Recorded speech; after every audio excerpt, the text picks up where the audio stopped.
Hello and welcome to my top 100 games of all time 2018 edition. Now I'm aiming to do this in about 30 minutes, and that's because my channel is entirely focused on brevity. It's also worth noting that if a game's not on this top 100 list, there's a good possibility I haven't played it. So if after watching this top 100 you see a game you think I might like, leave a note in the comments instead of telling me how silly I was for not including it in the first place. Alright, let's get on to the list. 100. Dice Forge. Worth checking out for its unique dice building mechanic. 99. Legendary Encounters, an alien deck building game. Not a big fan of the Legendary series, but Aliens is the best of them. 98. Elder Sign.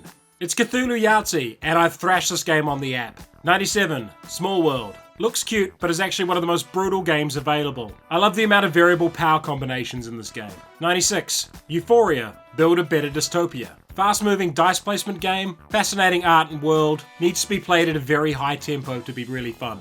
95. Robo Rally. I love that the best laid plans in this game can get smashed to pieces in no time at all. Pure chaos. 94. Salvation Road.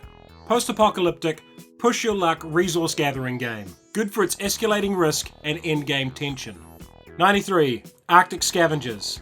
A straightforward post-apocalyptic deck builder whose main strength is its level of player interaction. 92. Cytosis, a cell biology board game. Solid worker placement game, but not exceptional. Held together by the amazing theme of exploring the inner workings of the cell. 91. Space Hulk, 3rd edition. The definitive version of the classic Space Hulk game, one of the first games I ever played. I have a fully painted set. Still holds up well after all these years. 90. Zombicide. This classic zombie game isn't perfect, but it's still immensely satisfying killing all those zombies. 89. Tales of the Arabian Nights. Don't play this one as a game, play it as a storybook. It's the only way to have fun, and you can have an awful lot of fun with the incredibly neat stories within this game. 88. The Ancient World. A solid worker placement game with excellent fundamentals that benefits a lot from an unusual setting and wonderful art. 87. Panamax. Takes the idea of the Panama Canal and does a wonderful job turning it into a game. Wonderfully passive-aggressive, forcing other people to do all the work for you where you can. 86. Star Wars X-Wing Miniatures game. Still the best dogfighting game on the market. I only play this casually and for narrative play, not that interested in the competitive scene. Still a heck of a lot of fun and one of the best Star Wars games ever made. 85. CO2. A Euro game that's a little different to anything else I've played. Climate change theme is engaging and the emissions trading scheme is something I haven't seen done in other games. 84. Axis and Allies Anniversary Edition. The definitive edition of Axis and Allies in my opinion, which is a classic game that many people grew up with. I've spent a lot of time painting this game as well. 83. Steampunk Rally. Combine wacky races and famous scientists, and you have one of the most fun and unusual engine builders on the market. That's also a racing game. 82. Ghost Stories. Neat setting, neat theme, done well, but bonkers crazy hard to play. I love this game almost entirely because of the challenge. 81. Role Player. A very clever dice placement game framed within the idea of generating a Dungeons & Dragons character. Works really well with people who know D&D, not so well with people who don't. 80. Modern Art. The definitive pure auction game out there. And pairing it with the idea of art sales was absolute genius.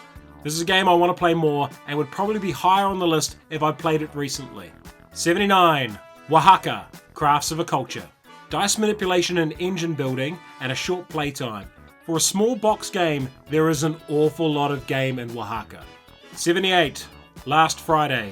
Friday the 13th is a board game, playing across the first 4 movies.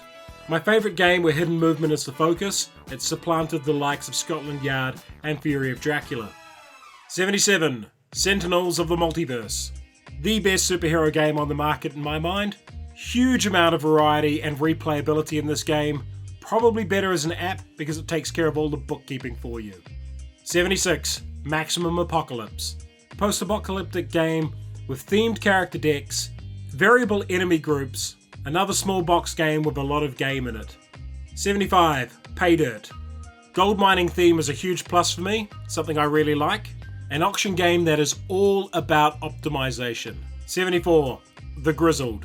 Simple gameplay, sobering theme, wonderful artwork, combined to make a game about World War I that feels more about World War I than any of the grand strategies ever have. 73. Galilean Moons.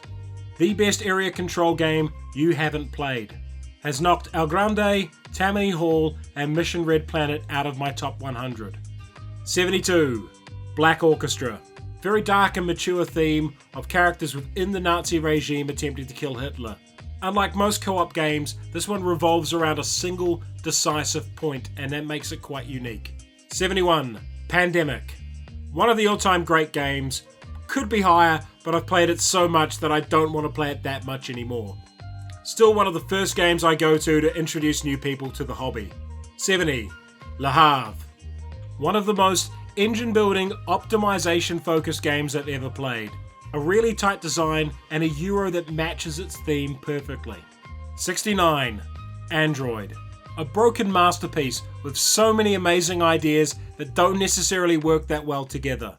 But as a whole, Android is a breathtaking piece of art within board gaming, and the world it created has spawned numerous other great games as well. 68. Star Wars Imperial Assault. Takes all the best parts of Descent 2, gets rid of all the problems I had with that game, and has set it in a Star Wars setting, which I find far more engaging than Fantasy Flight Games' Terranoth setting. One of my favourite dungeon crawlers. 67. Chaos in the Old World. One of the best things to come out of the Warhammer Fantasy IP in decades. Captures the feel of the Chaos Gods wonderfully, has brilliant asymmetric play. The only reason I don't play it much anymore is there's another game on this list that does the same mechanical things, only better. 66. Secret Hitler. About the only party game I legitimately enjoy. Simple, scalable, and can be taught to anyone in minutes. 65. Space Cadets. One of the craziest, most fun game experiences you can have. A lot of chaos and mishaps as everyone fails to do the most basic things on a spaceship. 64. Defenders of the Last Stand. A post-apocalyptic cooperative game. It's a hybrid of Arkham Horror and Pandemic. Super busy, but a lot of fun. I recommend picking this one up secondhand or waiting until it gets a new edition though. 63. Village. A nifty cube drafting worker placement game about a family in a village that grows over time. The cool thing about this game is the stories that you can tell about your individual family members and how they spend their lives and career. 62. Martians, a story of civilization. Arguably the worst rulebook ever published, but once you get past that rulebook, it's actually a really solid, fun, enjoyable worker placement game that plays either solo, co-op, semi-co-op, or competitively with only a few changes to the rules. The game's actually a really clever design and I love the theme. Just that rulebook is absolute garbage. 61. Lords of Waterdeep. A worker placement game with the Dungeons and Dragons theme that holds it all together. I don't play this one very often on the tabletop anymore because I absolutely have thrashed it on the app. 60. Raiders of the North Sea. Viking themed worker placement game. The place one worker, take one worker mechanic is really clever, and it has an interesting pace with the game being all about building up for a while to do these explosive raids. 59. Freedom, the Underground Railroad. A thematic co-op game about the serious topic of slavery in America. An incredibly tight design where every move matters and the sense of tension throughout the game is constant. Also treats the subject matter with absolute respect. 58. Tokaido. A competitive travel game about going on a pilgrimage in Japan. I love how this game looks. It's one of the most beautiful board games ever made. And for some reason, despite it being a competitive game, I find the whole journey aspect of the game incredibly relaxing. 57. The Networks. Competitive engine building game about television networks. And how can you not love a game that has TV shows including an hour of shouting? And while I dig the art style and silly jokes in this game, the actual game is really solid as well. 56. Hostage Negotiator Crime Wave. Solo game where you play as a hostage negotiator. This entry includes all of Hostage Negotiator as I don't like breaking them up into separate games. A straightforward solo game that matches its theme exceedingly well. At its best when you have all of it. As the extra abductors add a whole lot of replay to this game. 55. Twilight Imperium 4th Edition. TI4 would probably be higher if it didn't take so long to play. I respect this game, and I like playing this game, but it can also be one of those games with a lot of wasted time waiting for other people to do things. The definitive 4X Space Empires game. Could be higher on this list, but the way the game works, it lends itself to bloated playtimes far too much. A game that should take 6 to 7 hours can take 12 to 14. And the opportunity cost of that playtime means it doesn't rate higher for me. 54, Dead of Winter. A semi-cooperative, post-apocalyptic game where players are mostly working together but have their own secret agendas as well. Captures the aspects of selfishness within the post-apocalypse better than probably any game on the market. The story elements in this game are great, but there is another game on this list that does the infighting aspect of Dead of Winter a lot better for me. 53, XCOM. An app-driven game about panicked decisions in a very short space of time. One of those co-op games where you can't alpha game because there simply isn't enough time to alpha game. Also, a game I love playing solo, playing all 4 stations at once. 52, Pandemic: The Cure. The dice-based version of Pandemic I actually find more enjoyable than the original Pandemic. I'm a big fan of games where you have to adapt your strategy based on changing options each turn, and Pandemic: The Cure does that really well. 51, Santorini. While you can play with more than 2 players, this really is a 2-player game. One of the great examples of a game with absolutely simple rules that you can teach in minutes, but that has complex... The Captain is Dead. A co-op survival disaster management game. This game perfectly captures the feeling of the final minutes of an episode of Star Trek where everything has gone to hell and the crew is panicked and trying to get the ship together to win the day. Customizable difficulty and easy to teach rules make this an instant classic for me. 49, Captain Sonar. If I could get 8 people together more often, this game would rate a lot higher. No game I've played has the same feel as Captain Sonar, with the 2 teams listening to each other and trying to figure out what's happening in real time. An absolute classic if you can get the right number of people. 48, Potion Explosion. This marble drafting, potion building game I find incredibly satisfying because of the tactile aspect and because of the puzzle element. Also one of my partner's favourite games. 47, Scythe. The theme and setting of this game is great, and that it feels like a post-war game where you're rebuilding your empire instead of a war game is a big draw card to me. It doesn't rate higher because of the fixed starting positions, and because a lot of the early gameplay can seem kind of fixed. Absolutely beautiful when set up and painted though. 46. The Castles of Mad King Ludwig. A castle building game where you end up building castles that make little or no sense from a functional point of view. Really good gameplay, but the most satisfying thing about the game are the castles that you end up building. It's not rated higher because I'm not a big fan of the pricing mechanic in this game. 45. Agents of Smersh. A similar game to Arabian Nights, but with far stronger mechanics around the game. The storybook's pretty damn good as well, and it's a cooperative game, so you can share in each other's stories a lot easier. Unfortunately published by 8th Summit Games, so I recommend picking up a copy second hand. 44. Power Grid. The classic game about building power stations and power networks has aged incredibly well. Incredibly tight mechanically, and has a lot of tense interaction between players when it comes to placement. And the different maps have added longevity to this game. One of the old classics I really think deserves to be an old classic. 43. GKR Heavy Hitters. A game about giant robots smashing each other up in an arena. I played a lot of Battletech when I was younger, and I've been waiting for a game that replicates the idea of Battletech without taking way too long to play, and GKR is that game. And the pre-painted miniatures are arguably the best pre-painted models on the market. 42. Adventures on the Cursed Island. A super busy cooperative game that has a lot of rules to it, but absolutely dripping in theme. One of those games you'll lose a lot, but you won't mind because it tells a compelling story, there's interesting encounters, and it has a huge amount of variety and replayability. Exceptionally good as a solo game as well. 41. Kolejka. Also known as Q. This game is a savage satire of the economics in Poland in the late 80s as communism was failing. I love that it takes such a serious topic and presents it in such a bitingly satirical way. I've also played this game with someone who grew up in Poland in that era, and they just couldn't stop laughing at it. A game dripping in hilarious take-that moments. 40. Spheres of Influence. Struggle for global supremacy. Risk is another one of those classic games that gets much maligned by modern gamers. Everything that was good in Risk is in Spheres of Influence, and everything that was bad in Risk has been removed. Spheres of Influence takes the Risk idea of a game, of dudes on a map across the world and conquering territories, and streamlines the gameplay while keeping it exceedingly accessible. This is an absolutely wonderful design, and anyone who's ever enjoyed Risk should absolutely play this game. 39.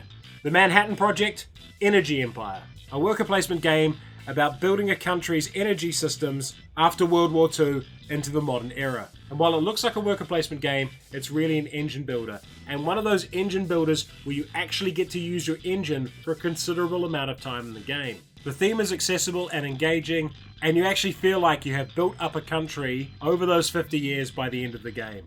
38. Suburbia. A hex-based city building game. This game is all about placing certain districts in certain areas to get massive interconnecting and overlocking bonuses and effects. Easily the best city builder I've played, and the one that makes me feel like I've built a sprawling metropolis at the end of the game. 37. Caverna, the Cave Farmers. Agricola was just out of my top 100, and that's because I prefer how Caverna works to Agricola. A worker placement game about dwarves, mining, adventuring, and having a cuddle room. A very tense and tightly run worker placement game with a huge amount of options for how you build your cave, your farm, and your family. For me, one of the defining games of the worker placement genre. 36. Empires of the Void 2. For years I'd been wanting a game that captured some of the feeling of Twilight Imperium without the massive playtime, and Empires of the Void 2 is that game. It takes all the elements from a 4X game and condenses them into a short, tight time frame.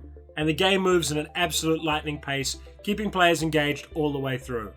Also, I love that the planets in this game aren't just rocks with resource values attached to them. 35. Android Netrunner. A few years back ago when I was playing this competitively, this would have been in my top 10, but it's one of those games you need to play a lot to keep up with. It's built in the Android world, which I absolutely adore, and it is such a great asymmetric card game. Sadly, this one's going out of print and may not return for some time, which is a pity. 34. Millennium Blades. Speaking of collectible card games, this is the game about being a player in a collectible card game tournament, which is a really weird concept, but one that absolutely works. Throwing stacks of money around, building decks, building collections, and all compressed into a reasonably good time frame. Millennium Blades takes a theme I would never have thought to put a game about and absolutely nails it. 33. Above and Below. A hybrid worker placement storytelling game. I really like the mix of gameplay in this. As a pure worker placement game, it's okay, but it's that mix of story elements into the game that makes an utterly charming and engaging experience. A really good game to help transition people into more complex Euros as well. 32. Thunderbirds. A cooperative game based on the Thunderbirds TV show from the 60s by the designer of Pandemic, and I actually think this is his best work. I love how all the moving parts in this game work together and that you have to plan your actions quite some time in advance in order to be successful. And as far as games based on IPs go, this one absolutely nails Thunderbirds. 31. Churchill. A 3-player game about World War II that tells the story of World War II without being a war game. This game's about all the conferences that were held involving Stalin, Roosevelt, and Churchill and those high-level strategic decisions that impacted the war. One of the few strategy games that's actually about strategy and not about tactics. And a really intense negotiation game. If the 3 people playing get into it, it can be really entertaining. 30. Architects of the West Kingdom. I love that it's a worker placement game where there is no reset phase and that the board is constantly evolving and changing and you have to pay attention to what every other player is doing. The continual back and forth of worker placements in this game give it a wonderful cyclical feeling. It's one of those games that gets its hooks into you and you can't help but think about what you could have done better after each play. 29. Conquest of Paradise. This is a competitive 4X game, not about space conquest, but about the Polynesian explorations in the Pacific from about 500 AD onwards. I really love the exploration mechanic in this game. It's probably the finest exploration game out there, but why it really speaks to me is it tells the whakapapa of the tangata whenua of Aotearoa. And there are so few games on the market that tell that kind of story without falling into colonial traps. But even if this game's theme didn't speak to me so strongly, it's still a really, really good 4X game that I recommend anyone check out, but especially if you have any interest in the history of the Pacific like I do. 28. Arkham Horror 2nd Edition. Probably the game I've spent the most time playing. This Lovecraftian-themed co-op has a huge amount of replayability and variety within it, and a whole bunch of decisions you can make to scale the game up and down in terms of difficulty. Some people complain about its playtime, but I've played it so much that there is absolutely no downtime when we play, and we can get through a 4-player game in under 2 hours. I've played every character, defeated every old one, and played with every possible combination of expansions. I can't say enough good things about Arkham Horror. The only reason it doesn't rate so highly is I just haven't played it that much recently. 27. Spartacus, a game of blood and treachery. Based on the Spartacus TV show, it's a game where you play as heads of Roman families, engaged in intrigue, betrayal, backstabbing, and of course, it's all centered around the gladiatorial arena. This is a huge hit with my regular gamers who love a bit of backstabbing and betrayal, and this game gives it out in spades. 26. Takenoko. What can I say about Takenoko? It's got a panda in it, it's adorable, it's easy to teach, and you just can't help but go nom nom nom nom nom when you move the panda from point A to point B. But aesthetics aside, there's a really simple but really engaging game in Takenoko. It's one I highly recommend to anyone with kids or anyone who just wants something a bit less cutthroat and confrontational than other games. 25. Lords of Hellas. An area control game set in a sort of steampunky ancient Greece, where the players are heroes roaming the countryside, leading armies, building temples, building monuments, and defeating monsters. I love dudes on a map type games, and this is one of the best ones out there, but I love that it's got multiple paths to victories and multiple ways to improve and expand your character.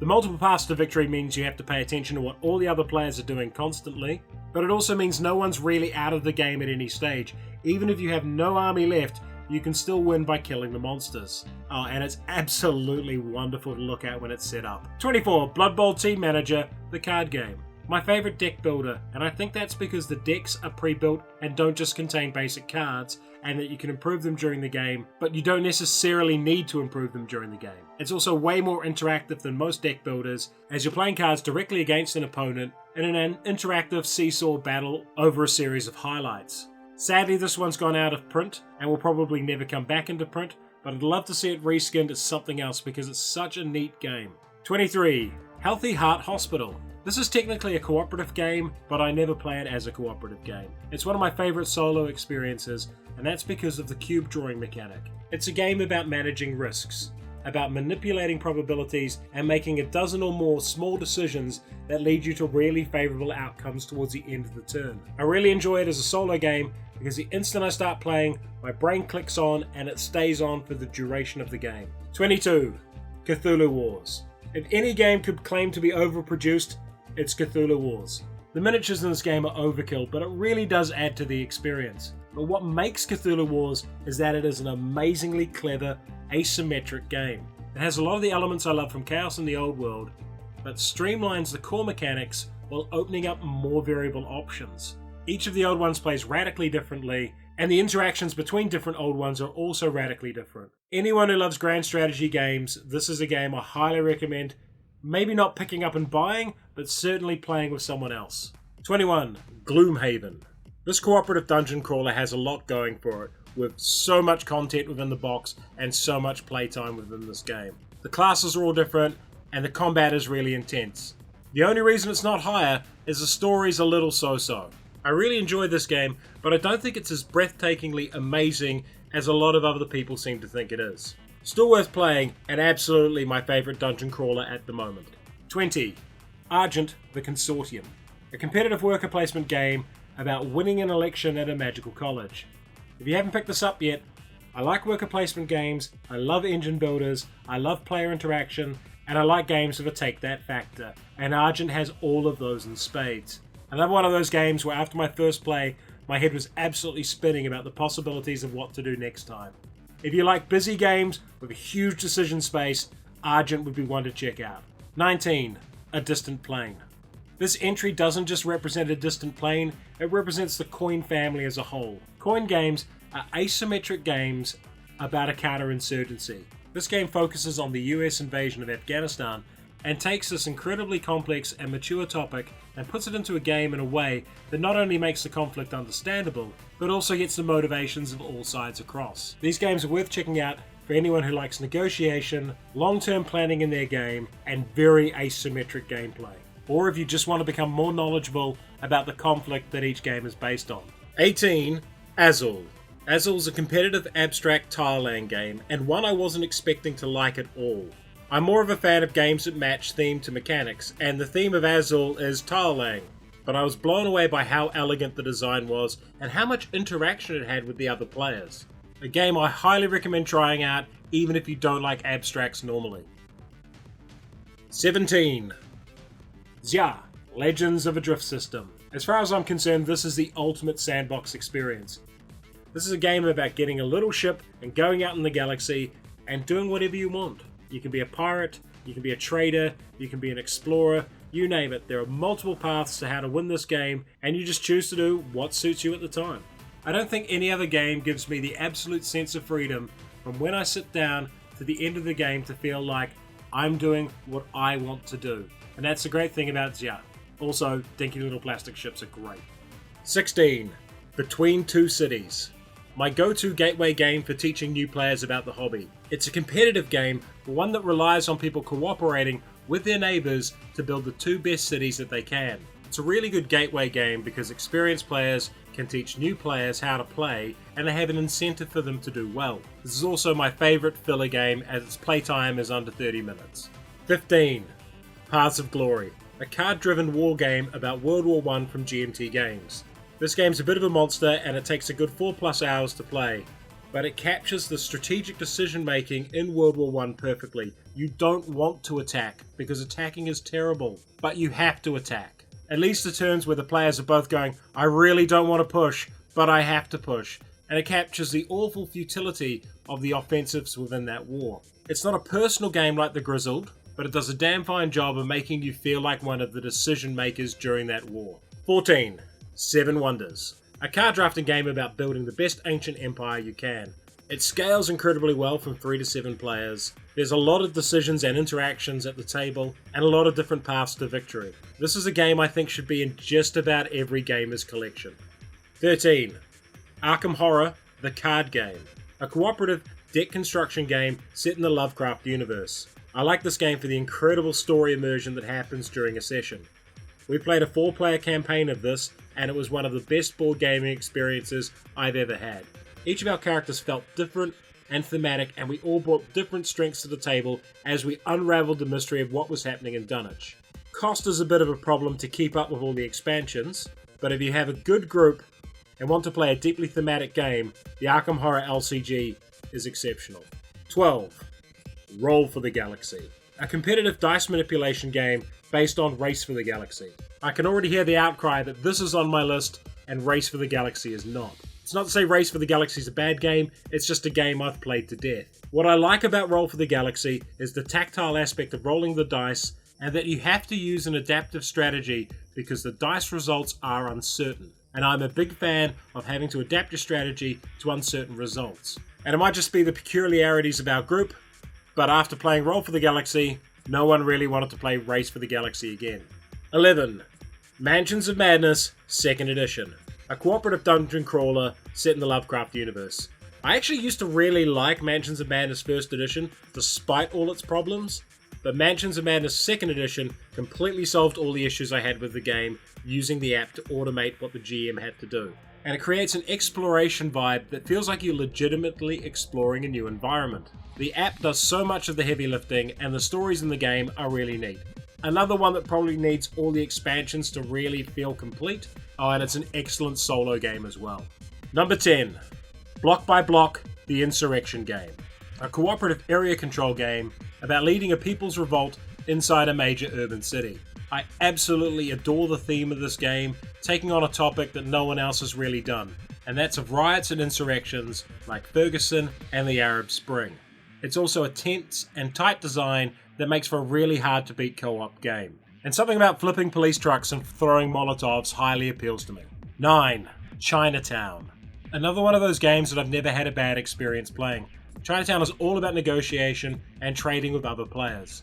And it's about mutually beneficial trades. So it creates this weird combination of cooperative interaction with a competitive element as well. Our group loves it for the haggling and wheeling and dealing aspect of the game, and it's one that always generates great table banter and a lot of fun. 8. This War of Mine, the board game, a cooperative storytelling game set during the siege of a modern city. What makes this War of Mine great for me is the theme and how it's executed. No other games left me thinking more about the story and the setting after a game rather than the mechanics. And the mechanics in this game are fine, but you don't play the game for that. You play it to find out what happens to your survivors. No other board game has had quite the same emotional impact on me while I've been playing, and I recommend giving it a go just to experience that once. 7. Anachrony. I like worker placement games and I like theme, and Anachrony is a wonderful combination of the two.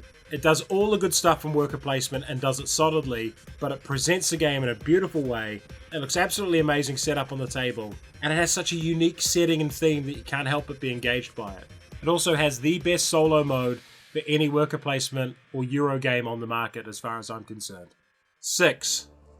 War of the Ring. I'm a sucker for grand strategy games and thematic adaptations, and this is one of the best ever made. This is not a special edition you're looking at, this is my hand-painted copy. I love the incredibly asymmetric gameplay, the fact your strategy has to adapt based on the strategy dice you've rolled and the cards you've drawn, and just how well it captures the feel of War of the Ring without forcing you to recreate the war exactly as it occurs in the books. If you want to bypass Gondor and march Oliphant straight to the Grey Havens, that's an option in this game. Worth checking out for anyone who loves grand strategy games or Lord of the Rings. 5. Star Wars Rebellion. Pretty much everything I said about War of the Ring also applies to Star Wars Rebellion, and my favourite one of these two games changes depending on what day it is. It shares a lot in common with War of the Ring, being a great thematic adaptation as a grand strategy game of a much beloved and respected IP. And it also has the same thing where you don't necessarily need to recreate the war as it happened, you can tell your own story within the game. And another game I spent time painting. 4. Spirit Island. The number one cooperative game on my list, Spirit Island is not only a great design, with deep and complex and scalable gameplay, it's also thematically something I highly identify with.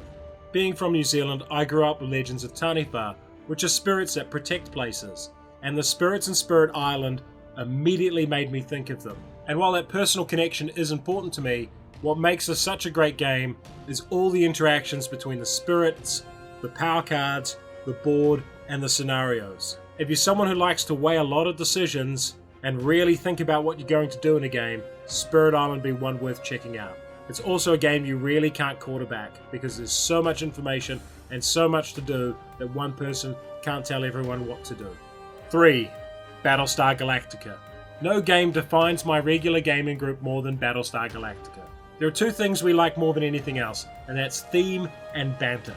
And Battlestar Galactica is our quintessential game because it delivers both of those in spades. Many a night has been spent pointing fingers at each other, bringing each other, and making accusations of being a Cylon. In fact, these days, an awful lot of accusations start before the cards are even dealt out. And it's hard to imagine this game being ported across to another IP and it working. It's so built into the idea of Cylons living amongst us. It's also one of the best adaptations of an IP ever put into a board game. 2. Terraforming Mars. A card-based engine builder about terraforming the planet of Mars. As mentioned, I love games that connect to their theme really well, and I like engine builders. So Terraforming Mars almost immediately became one of my all-time favourite games. I have played 99 recorded plays of Terraforming Mars, which is an indicator that I'm either clinically insane or that I really like this game. Probably both. I really enjoy this game because of how you have to adapt to what cards you get and how that influences how your engine is built throughout the game. I think the game really comes alive with card drafting so that you have more control over what you get and what you hand on to other players. But I think what I like most about it is that you build an engine and then you use that engine to do something. It's not just about scoring points, it's about making changes to the planet. And there's always something immensely satisfying about crashing an asteroid into a planet. I highly recommend this game to anyone who likes engine builders. And finally, number 1, Twilight Struggle. Anyone who knows me knows this isn't a surprising number 1. I have a master's degree in international relations from the Waikato School of Defence and Strategic Studies, and I spent an awful lot of time in academia studying the Cold War and the various conflicts within it. And that's what got this game on my radar. But the reason it's my number 1 game of all time, what makes this game for me is how you have to minimize risk during it. You will always have to make bad decisions during this game. and you have to minimize their impact while maximizing your own gains. That, and that there are 6 operational theaters you need to keep track of. It also does an amazing job of telling the story of the Cold War, and yet again, not recreating the war on rails. You can tell your own version of the Cold War, where things happen in a slightly different order. But as far as games go that combine theme, strategy, and difficult decision making, very few games come close to doing it as well as Twilight Struggle. Alright, that's my top 100. Hopefully it didn't drag on too long, and hopefully it wasn't too short. I'd like to thank all the team on Patreon for supporting me. Check out the names here. These people help make this real. This channel likely wouldn't exist without their support, so if you enjoyed this video, a lot of the reason it exists is because of those backers. So a big thank you from me to all of them. If you enjoyed this video, like it, subscribe to the channel, and check out our Patreon.